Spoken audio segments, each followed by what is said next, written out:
Je vous propose aujourd'hui de faire un test de compréhension de l'anglais américain avec Tessa, notre prof américaine, qui va donc vous lire un texte à propos du fait de commencer une nouvelle activité en anglais.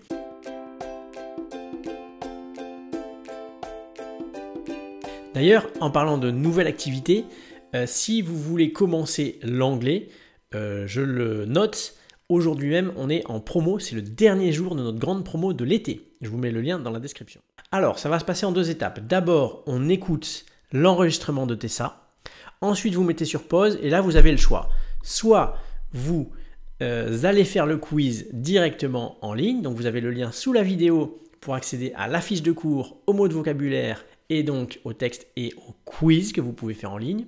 Soit vous pouvez, deuxième choix, écouter les explications que je vais vous donner, les traductions, etc. On va tout décortiquer ensemble, réécouter ça avec le texte cette fois-ci pour bien comprendre et ensuite seulement vous pourrez aller faire le quiz. Allez, c'est parti, on écoute Tessa. Hello everyone.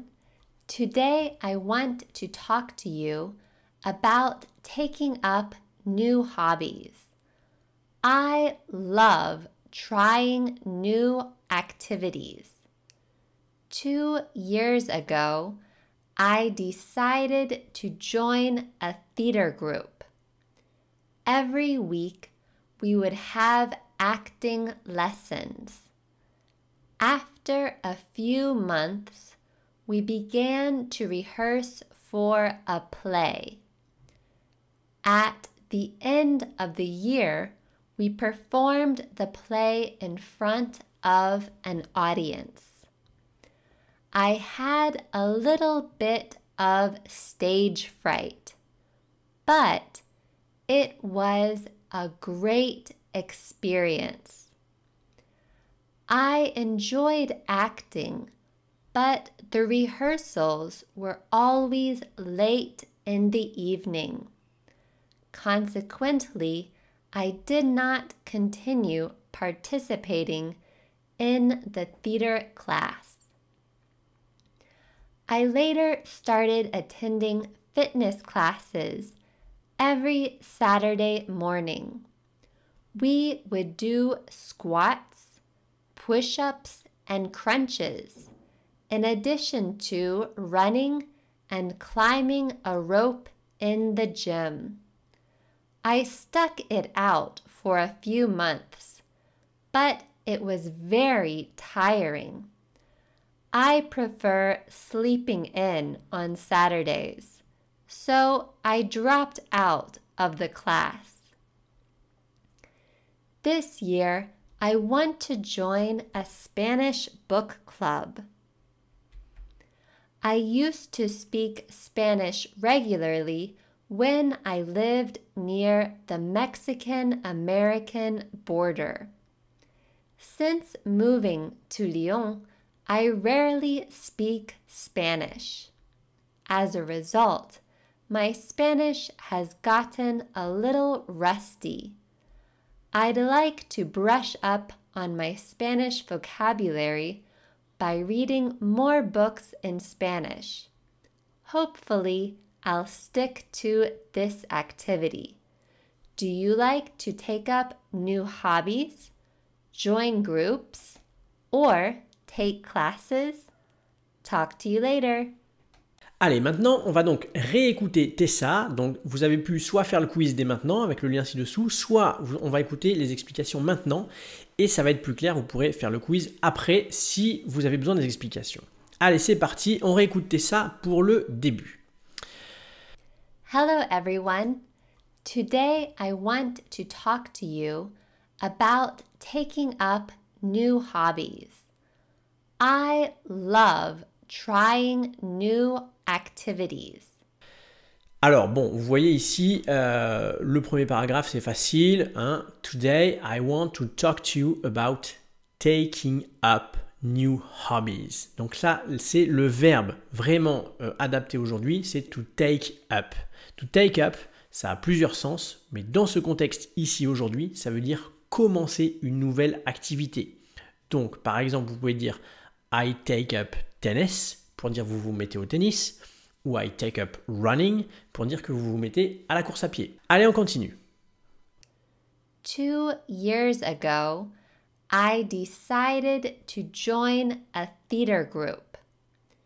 Every week, we would have acting lessons.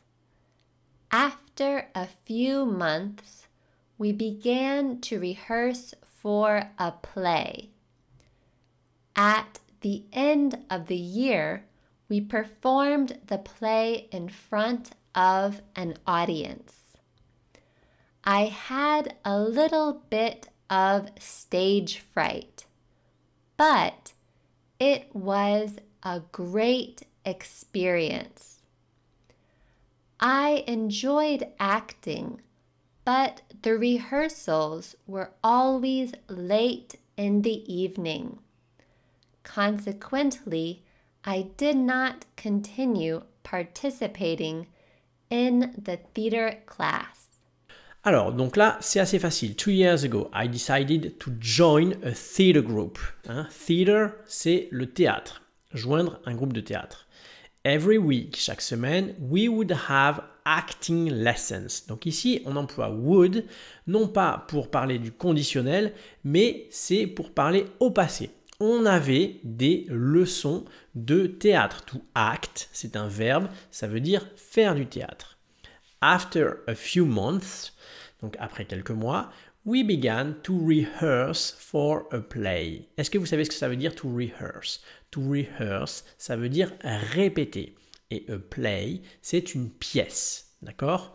Donc à la fin de l'année, we performed the play in front of an audience. Donc to perform a play, c'est jouer une pièce de théâtre devant une audience, in front of an audience. Donc là, elle dit qu'elle avait a little bit of stage fright. Little bit, ça veut dire un petit peu. Stage fright, c'est comme ça qu'on dit le trac en anglais. C'est la terreur de la scène. Stage, c'est la scène. Stage fright, c'est le fait d'avoir la peur d'être sur scène, c'est-à-dire le trac. But it was a great experience. Donc vous comprenez, je pense. C'était une super expérience. I enjoyed acting. Donc vous voyez ici, to enjoy plus un verbe, on le met en ing. But the rehearsals were always late in the evening. Donc the rehearsals, là ce sont les répétitions. Tout à l'heure on avait le verbe to rehearse et ici on a le nom, les répétitions, qui étaient toujours tard dans la soirée. Donc on comprend que consequently, I did not continue participating in the theater class. On continue. I later started attending fitness classes every Saturday morning. We would do squats, push-ups, and crunches, in addition to running and climbing a rope in the gym. I stuck it out for a few months, but it was very tiring. I prefer sleeping in on Saturdays, so I dropped out of the class. Alors, qu'est-ce que ça signifie? I later started attending fitness classes every Saturday morning.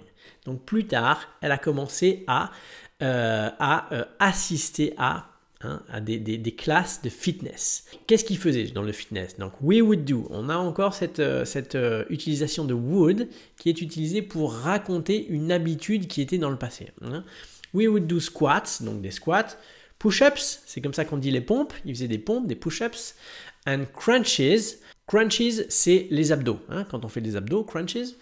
Voilà, in addition to running, donc en plus de courir, and climbing a rope in the gym. Climbing, attention, le B il est muet, on ne l'entend pas, quasiment pas. Climbing a rope in the gym, c'est monter, climb, a rope, une corde dans la salle de gym.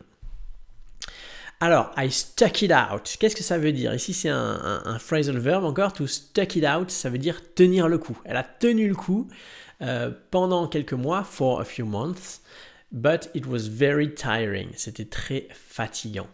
Et qu'est-ce qu'elle préfère faire, Tessa, le samedi matin? She prefers sleeping in. To sleep, vous comprenez ce que ça veut dire? To sleep in, ça veut dire faire la grasse mat, hein, la grasse matinée.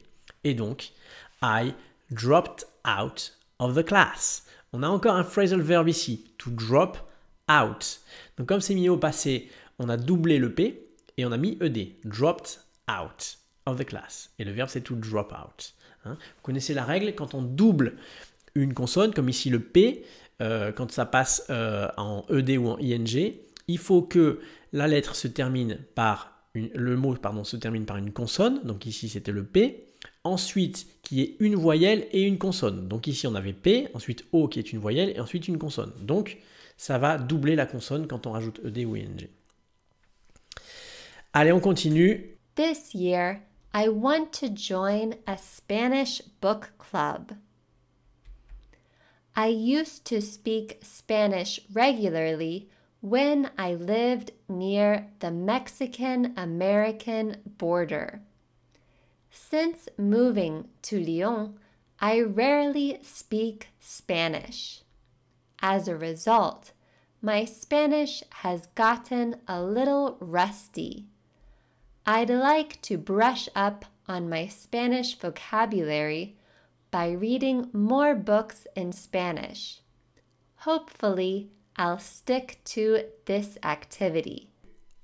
Cette année, qu'est-ce qu'elle veut faire, Tessa? She wants to join a Spanish book club. Donc, un club de lecture en espagnol.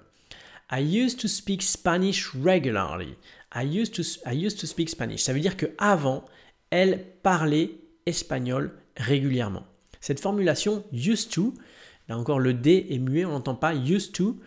C'est une formulation pour dire qu'on faisait une activité dans le passé, mais qu'aujourd'hui ce n'est plus le cas. Donc là, ça veut dire qu'avant, elle parlait espagnol régulièrement, mais que ce n'est plus le cas. Voilà, quand elle a habité à côté de la frontière mexicano-américaine, border, c'est la frontière. Since moving to Lyon, donc depuis qu'elle a déménagé à Lyon, to move, ça veut dire bouger, mais dans ce contexte, ça veut dire aussi déménager. My Spanish has gotten a little rusty. Donc son espagnol est devenu un petit peu rouillé, rusty, qui manque de pratique. Donc justement, she'd like to brush up on her Spanish.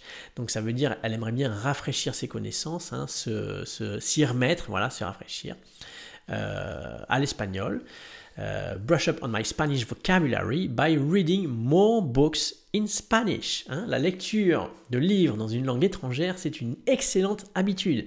D'ailleurs, sur l'Espace Membre Anglais Cours Club, on a toute une liste de livres à lire qui est alimentée encore régulièrement, soit par nous-mêmes, les professeurs, soit par les élèves qui partagent avec nous leurs bonnes trouvailles, qui mettent un petit commentaire, etc. Donc, ça peut aussi être une raison pour vous de vous mettre à l'anglais, to take up English classes. Voilà, si vous voulez le faire, faites-le aujourd'hui parce que là, on est en promo, c'est le dernier jour, là, ce mercredi 26 juin 2024. Après, c'est la fin de la promo de l'été, donc les prix seront plus élevés. Allez, on termine. Do you like to take up new hobbies, join groups, or take classes? Talk to you later. Alors Tessa termine par une question, donc je vous la renvoie. Do you like to take up new hobbies, join groups or take classes? À vous de répondre dans les commentaires. Et si vous n'avez pas encore fait le quiz, eh bien allez-y, cliquez sur le lien dans la description, faites le quiz. Vous pouvez aussi télécharger cette fiche de cours avec le texte et la liste de vocabulaire que nous venons d'expliquer. Dans le lien sous la description, c'est le même lien pour le quiz et pour la fiche. Merci beaucoup, thanks a lot, see you very soon, bye bye.